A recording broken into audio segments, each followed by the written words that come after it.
दोस्तों आज हम एक्सप्लेन करने वाले हैं हाल ही में आई मूवी ब्लैकआउट को, जिसकी कहानी की शुरुआत में हम एक ग्रुप को देखते हैं जो कि अपने साथ हथियार लेकर एक इलेक्ट्रिक पावर हाउस में जाते हैं और वहां पर थोड़ी सी फायरिंग करके लोगों को डरा धमका के वहां की बिजली काट देते हैं, जिसके बाद पूरे शहर की बिजली चली जाती है। फिर ये ग्रुप गाड़ी में बैठकर एक दूसरी जगह जाते हैं, जहां जाकर पहले वो वहां के सिक्योरिटी गार्ड को मारते हैं और वहां रखे सारे हीरे जवाहरात चुरा लेते हैं।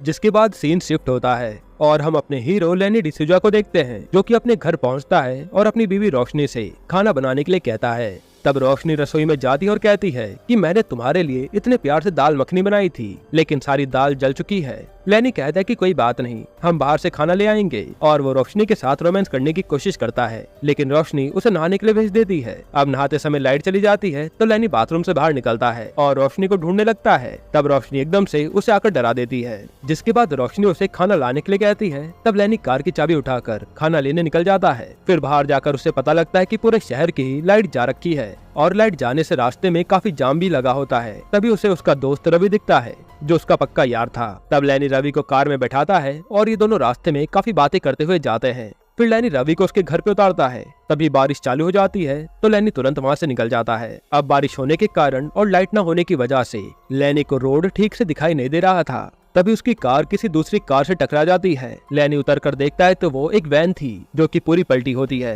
फिर लेनी उस वैन का दरवाजा खोल कर देखता है तो उसमें वही ग्रुप होता है जिसे हमने मूवी की स्टार्टिंग में चोरी करते हुए देखा था। उस ग्रुप के सभी लोग बेहोश हो गए होते हैं और लेनी को इतने सारे जवाहरात और पैसे देखकर लालच आ जाता है। तब वो उस वैन में से एक बॉक्स को निकालकर अपनी कार की डिग्गी में डालकर वहाँ से निकल जाता है। जिसके बाद रास्ते में लेनी काफी खुश था और जल्दबाजी के चक्कर में वो एक आदमी को ही उड़ा देता है। लेनी तुरंत कार से उतरकर उस आदमी को देखता है। तभी उसी टाइम वहाँ लाइट आ जाती है और आसपास के लोग इकट्ठा होने लगते हैं। उसी भीड़ में एक बेवड़ा भी आता है जो लेनी को कहता है कि तूने इस मासूम को कार से उड़ा दिया, अब मैं पुलिस वालों को बुला रहा हूँ। तब लेनी घबराते हुए सभी को कहता है, अरे ऐसा कुछ भी नहीं हुआ, मुझे बस अंधेरे में ये दिखा नहीं, आप इसे गाड़ी में बैठा दीजिए, मैं इसे हॉस्पिटल ले जाता हूँ। जिसके बाद वहाँ के लोग उस आदमी को कार में बैठाते हैं और लेनी कार चलाने के लिए बैठता है। तभी वो देखता है कि उसके बगल वाली सीट पर वो बेवड़ा आकर बैठ गया है। लेनी उस बेवड़े को कार से उतरने के लिए कहता है। तब वो बेवड़ा कार से उतरकर कहता है कि अब तुम इसे हॉस्पिटल लेकर नहीं जाओगे ना, क्योंकि ये तो मर चुका है। ठीक है, फिर तुम चले जाओ और पुलिस आएगी तो मैं उन्हें बता दूंगा कि आपने उस आदमी को कैसे उड़ाया। ये कहकर वो बेवड़ा वहाँ से जाने लगता है। तब लेनी के पास कोई और रास्ता न बचने के कारण उसे बेवड़े को कार में बैठाना पड़ता है। अब कार में बैठने के बाद वो बेवड़ा लेनी से कहता है कि तुम मुझे इतने पैसे और दारू दे दो कि मैं तुम्हारी मदद करूं। अब इस आदमी की लाश को ठिकाने लगाने के लिए लेनी उसे पैसे देने के लिए तैयार हो जाता है। फिर रास्ते में इन्हें पुलिस की नाकाबंदी दिखती है, जिसे देखकर लेनी बेवड़े को कहता है कि इस आदमी को ऐसे बैठा दो कि ये दिखने में लगे कि ये सो रहा है। जिसके बाद वो आगे बढ़ते हैं तो इंस्पेक्टर पाटिल उन्हें रोक लेता है। तभी कहानी थोड़ी सी रिवर्स जाती है, जहां हम सेम डे 543 का सीन देखते हैं, जहां लेनी एक बिजनेसमैन बनकर उस इंस्पेक्टर के पास आता है एक स्टिंग ऑपरेशन करने के लिए। वहाँ पर वो उसे घूस देने के लिए मना लेता है और उसकी वीडियो को चुपचाप अपने कैमरे में रिकॉर्ड कर लेता है। फिर हम प्रेजेंट टाइम में नाकाबंदी का सीन देखते हैं तो इंस्पेक्टर लेनी को पहचान लेता है और कहता है कि अभी हम थोड़ी देर पहले तो आपसे मिले थे, आपने इतनी जल्दी मुझे भी हटा ली।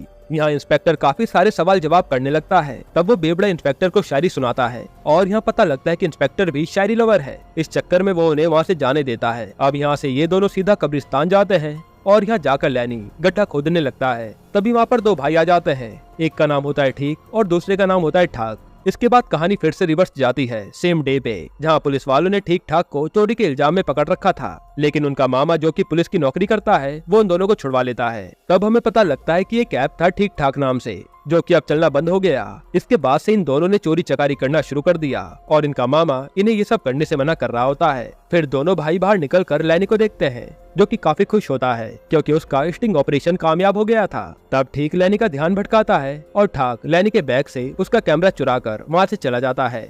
फिर कहानी प्रेजेंट टाइम में आती है, जहाँ लेनी ठीक ठाक से कहता है कि हम आर्कियोलॉजिस्ट हैं और यहाँ पर चेकिंग करने आए हैं, लेकिन ठीक ठाक बॉडी को देख लेते हैं और समझ जाते हैं कि यहाँ पर क्या हो रहा है। तब बेवड़ा कहता है कि तुम भी लेनी की मदद करो इस बॉडी को दफनाने में, बदले में लेनी तुम्हें पैसे देगा। तब ठीक ठाक पैसे का नाम सुनकर मान जाते हैं और वो उस पैसे से अपने फॉलोअर्स बढ़ाकर वायरल होने के बारे में सोचते हैं। जिसके बाद ये चारों बॉडी को दफनाने लगते हैं। तभी वो बॉडी अचानक से जाग जाती है और ये सभी डर के मारे बहुत बहुत चिल्लाकर कार में भाग जाते हैं। उनके भागने के बाद हम अरविंद को देखते हैं, जो कि एक डिटेक्टिव होता है और वो लेनी पर नजर रख रहा है। इसके बाद हम इन चारों को कार में देखते हैं और बेवड़ा दारू दारू चिल्ला रहा होता है। तब लेनी कहता है कि आज तो ड्राई डे है और कोई भी बार तुम्हें कहीं भी खुला नहीं मिलेगा। तो मैं दारू कहाँ से लाऊं? फिर लैनी दोनों भाई को कार से उतरने के लिए कहता है, लेकिन दोनों भाई कहते हैं कि हमने तेरा साथ दिया है क्राइम को छुपाने के लिए और अब फंसेंगे तो चारों साथ में ही फंसेंगे। तभी लैनी को उसके बॉस का फोन आता है और वो कहते हैं कि पब्लिक हॉस्पिटल में लोग धरना दे रहे हैं, जल्दी से जाकर इस न्यूज को कवर करो। वैसे तुम्हारे पास कैमरा तो होगा ही। जिस पर लैनी कहता है कि हाँ सर, मेरे पास कैमरा है, मैं जा रहा हूँ। जिसके बाद ये चारों हॉस्पिटल पहुँच जाते हैं, जहाँ एक एमएलए अनीता धरने में आए लोगों को भाषण दे रही होती है, क्योंकि इस हॉस्पिटल में आए दिन काफी लोगों की मौतें हो रही हैं। फिर लैनी अपने बैग में कैमरा ढूंढ रहा होता है, लेकिन उसे कैमरा नहीं मिलता और मिलेगा भी कैसे, वो तो ठीक ठाक ने पहले चुरा लिया था। तभी अनीता की नजर लैनी पर पड़ती है और वो उसे गुस्से में देखने लगती है। दरअसल कुछ दिनों पहले लैनी अपना हुलिया बदल कर अनीता के पास गया था स्टिंग ऑपरेशन करने के लिए, जहाँ अनीता कहती है कि हमने पुणे के लिए बहुत कुछ करा है। तो लैनी कहता है कि हमारे बॉस यहाँ पर 7 स्टार होटल बनवाना चाहते हैं उस झोपड़पट्टी वाली जगह पर। अगर आप वहाँ के लोगों को हटवा दें तो हमारे बॉस वहाँ पर होटल बनवा पाएंगे। तब अनीता कहते कि आप मुझे बस पैसे दीजिए, बाकी मैं पुणे में कुछ भी करवा सकती हूँ और आपकी वो जमीन जल्दी खाली हो जाएगी। मगर उसे क्या पता था कि उसकी वीडियो रिकॉर्डिंग हो रही है। जिसके बाद लैनी उस वीडियो को अपने न्यूज चैनल में दे देता है और अनीता की ये वीडियो वायरल हो जाती है। जिसके बाद अनीता को अपने एमएलए पद को छोड़ना पड़ता है। अब प्रेजेंट में ठीक ठाक लैनी को बताते हैं कि उन्होंने उसका कैमरा चुराया था और वो एक चाचा को बेच दिया। उधर वो बेवड़ा मीडिया के सामने नौटंकी करने लग जाता है, जिससे अनीता अपना भाषण मीडिया में नहीं दे पा रही थी। तब ठीक ठाक वहाँ की लाइट बंद कर देते हैं और अंधेरा होने के कारण वहाँ पर भगदड़ मच जाती है। फिर ठीक ठाक बेवड़े को वहाँ से निकाल लाते हैं और अनीता उस भीड़ में चप्पल उतार कर मारने लगती है। तभी वहाँ पर लाइट आ जाती है और मीडिया वाले अनीता को फिर से पकड़ लेते हैं किसी को चप्पल मारते हुए। इधर चारों जने कार में बैठे होते हैं और ये तीनों काफी जोर जोर से हंसने लगते हैं। तब लैनी चिल्लाते हुए कहता है कि तुम तीनों चुप हो जाओ, मैं यहाँ क्या लेने निकला था और अब किस चक्कर में फंस गया हूँ। जिसके बाद ठीक ठाक लैनी को अपने शाही चाचा की दुकान पर लेकर आते हैं, जिनकी इलेक्ट्रॉनिक की दुकान होती है, और इन दोनों ने लैनी का कैमरा उन्हें ही बेचा था। तब आधी रात को शाहिद चाचा दुकान पर आते हैं और काफी टाइम लगाने के बाद अपनी दुकान को खोलते हैं। फिर दुकान खोलने के बाद चाचा लैनी को उसका कैमरा देते हैं, साथ ही उसे बिल भी थमाते हैं, जिसे देखकर लैनी तो भड़क जाता है कि मैं अब अपना कैमरा ही खरीदने के लिए पैसा दूं। फिर थोड़ी देर तक बहस करने के बाद वो पैसे देने के लिए तैयार हो जाता है और अपना वॉलेट लेने कार में जाता है, लेकिन उसका वॉलेट तो कार में नहीं था। तब वो गुस्से में ठीक ठाक को मारने लगता है, क्योंकि उसे लग रहा था कि उसका वॉलेट उन दोनों ने चुराया होगा, पर ऐसा नहीं था। जिसके बाद लैनी शाहिद चाचा के पास अपनी घड़ी को गिरवी रखकर कैमरा उनसे ले लेता है, मगर उस कैमरे में उसका मेमोरी कार्ड नहीं था और शाहिद चाचा तो अपने स्कूटर पर बैठकर वहां से निकल गए थे। अब ये सब देखकर लैनी रोड पर ही लेट जाता है और सोचने लगता है कि आज उसने पता नहीं किसका मुंह देखा था कि उसकी किस्मत इतनी बेकार हो गई। इधर बेवड़ा बार बार दारू मांगे जा रहा था। फिर चारों जने कार में आकर बैठते हैं और थोड़ी देर चलने पर उन्हें एक लड़की दिखती है जिसका नाम श्रुति होता है। वो आकर लैनी से मदद मांगती है कि मेरी कार खराब हो गई है। तब लैनी तो मदद करने से मना कर देता है, लेकिन ठीक ठाक उस लड़की को तुरंत कार में बैठा लेते हैं। अब थोड़ी दूर चलने पर लैनी टॉयलेट करने के लिए कार से नीचे उतरता है। तभी उनके सामने एक ठेके की दुकान होती है और ठीक ठाक और बेवड़ा उसमें से दारू चुराने चले जाते हैं, जिसे देखकर लैनी काफी घबरा जाता है। और अब इनके पीछे पुलिस भी लग चुकी थी, जिसमें ठीक ठाक के मामा भी होते हैं। फिर थोड़ी दूर तक पीछा करने के बाद इंस्पेक्टर फायरिंग करने लगता है, लेकिन तभी बेवड़े को पता नहीं क्या होता है और वो अपने पास से येलो कलर की पिस्टल निकालकर उल्टा पुलिस वालों पर फायरिंग करता है। तभी हम डिटेक्टिव को देखते हैं, जो लैनी की कार के निकल जाने के बाद पुलिस वालों की कार के सामने कुछ ड्रम फेंक देता है, जिससे उन पुलिस वालों की कार का एक्सीडेंट हो जाता है और डिटेक्टिव अपनी स्कूटी पर बैठकर लैनी का पीछा करने लगता है।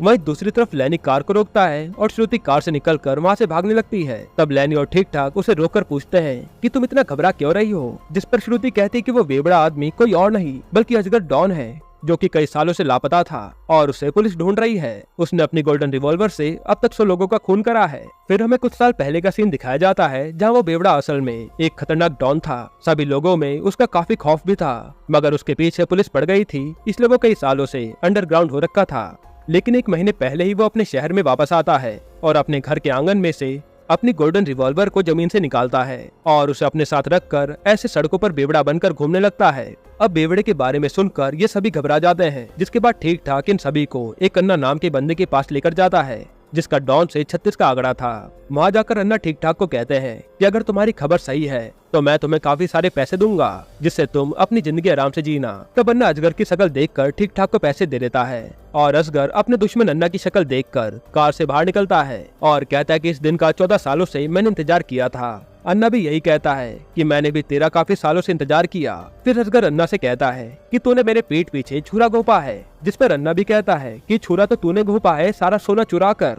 मगर असगर सब जानता था कि सारा सोना अन्ना ने चुराया है और पुलिस वालों से मिलकर वह असगर का एनकाउंटर करवाना चाहता था ताकि अन्ना खुद डॉन बन सके। फिर असगर लैनी से कहता है कि कल के अखबार में छप जाना चाहिए कि असगर डॉन वापस आ चुका है। ये सुनती अन्ना चौंक जाता है कि हमारे बीच में रिपोर्टर भी है, लेकिन ठीक ठाक लैनी को बचाने के लिए अन्ना से कहते हैं कि ये तो हमारा ड्राइवर है। पर अन्ना कोई भी रिस्क लेना नहीं चाहता था, इसलिए वो सबको उड़ाने के लिए कहता है। तभी असगर अन्ना के सर पर बंदूक तान देता है और सभी लोगों को हथियार नीचे गिराने के लिए कहता है, जिसके बाद असगर उन चारों को वहाँ से जाने के लिए कहता है, जो सुनकर चारों जने वहाँ से जाने लगते हैं। तभी असगर कहता है कि लैनी अपनी कार यहीं छोड़कर जाना, मुझे जरूरत पड़ेगी। अब लैनी अपनी कार के बिना कैसे जाए, क्योंकि उसमें तो वो हीरे जवाहरात वाला बॉक्स था। तब लैनी भी असगर के साथ रुक जाता है और कहता है कि मैं आपको छोड़कर कैसे जा सकता हूँ, जिस पर असगर कहता है कि मैंने तेरे से बड़ा बेवकूफ इंसान कभी नहीं देखा। जिसके बाद यहाँ पर फायरिंग शुरू हो जाती है और काफी भयानक लड़ाई होती है। तभी असगर को एक गोली लग जाती है, जिसके बाद असगर अन्ना के पास जाकर उसे गोली मारकर खत्म कर देता है। फिर असगर को गोली लगने के कारण वो जमीन पर गिर जाता है और चारों जने असगर के पास बैठे होते हैं।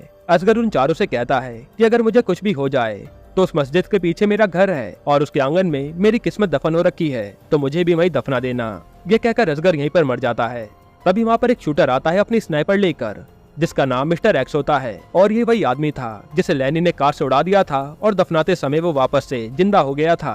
अब लैनी मिस्टर एक्स से अपनी जान की भीख मांग रहा होता है। तभी कोई पीछे से मिस्टर एक्स को बेहोश करने वाली गन से शूट कर देता है और हम देखते कि ये तो डिटेक्टिव आनंद है जो वहाँ आ गया था और श्रुति भी डिटेक्टिव आनंद से मिली होती है। तब डिटेक्टिव लैनी को बताता है कि तुम्हारी पत्नी ने ही मुझे हायर किया था तुम्हें फंसाने के लिए।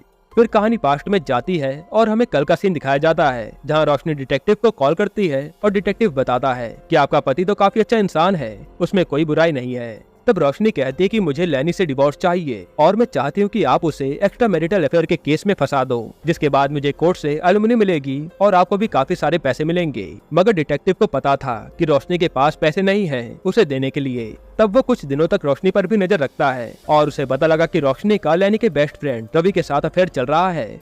और उस दिन जब लैनी बाथरूम में नहा रहा होता है तो रवि उसके घर में ही था, जिसे रोशनी उस टाइम पर भगा देती है। अभी सुनकर लैनी तो काफी दुखी हो जाता है। तब डिटेक्टिव उसे बताता है कि मैं जानता हूँ कि तुम काफी अच्छे इंसान हो, लेकिन मुझे काम तो करना ही था, इसलिए मैंने श्रुति को हायर करा था ताकि वो तुम्हारे साथ कुछ दिनों तक घूम सके। जिसके बाद मैं तुम्हारी और श्रुति की कुछ फोटोज ले लूंगा और उसे रोशनी को दे दूंगा, जिससे वो तुम पर केस कर पाएगी। साथ ही डिटेक्टिव ये भी बताता है कि मैं तुम पर शुरुआत से ही नजर रखे हुए था कि कैसे तुम्हारा उस कार से एक्सीडेंट हुआ, फिर तुमने उसमें से एक हीरे जवाहरात का बॉक्स निकाला, कैसे तुम्हारे पीछे पुलिस वाले पड़े और मैंने ही तुम्हें उनसे बचाया था। साथ ही शाही चाचा के पास जो मेमोरी कार्ड गायब हुआ था वो मैंने ही खरीदा था। अब मेरे पास तेरे खिलाफ इतने सबूत है कि मैं पुलिस वालों को दे दूं तो तुझे जेल हो जाएगी। और ये असगर डॉन जो मरा पड़ा है इसके ऊपर भी 15 लाख का इनाम है, फिर चाहे वो जिंदा हो या फिर मुर्दा, मुझे 15 लाख तो मिल ही जाएंगे। जिसके बाद श्रुति और डिटेक्टिव डॉन की बॉडी को कार में रखवा के बॉडी और सोना दोनों लेकर वहाँ से चले जाते हैं। तब इन तीनों को याद आता है कि कार में तो ज्यादा पेट्रोल है ही नहीं, तो वो मुश्किल से 2 किलोमीटर ही गए होंगे। जिसके बाद ये भागते हुए उनके पास पहुँचते हैं जहाँ डिटेक्टिव और श्रुति कार में से सोना निकाल रहे थे, क्योंकि कार का पेट्रोल खत्म हो गया था। तभी इनके बीच मारपीट होने लगती है तो डिटेक्टिव गोली चलाता है जो कि श्रुति को लग जाती है और श्रुति यहीं पर खत्म हो जाती है।